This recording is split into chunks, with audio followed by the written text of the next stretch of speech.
ॐ प्राणाय स्वाहा ॐ अपानाय स्वाहा ॐ व्यानाय स्वाहा ॐ उदानाय स्वाहा ॐ समानाय स्वाहा ॐ ब्रह्मणे नमः।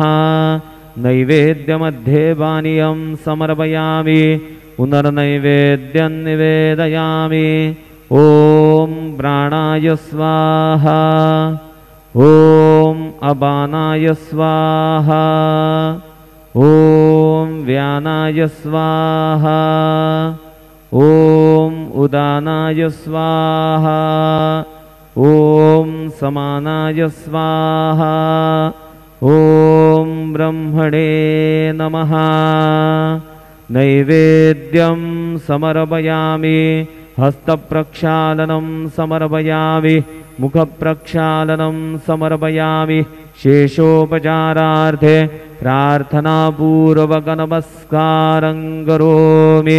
श्री सच्चिदानंद सद्गुरु साईनाथ महाराज की जय।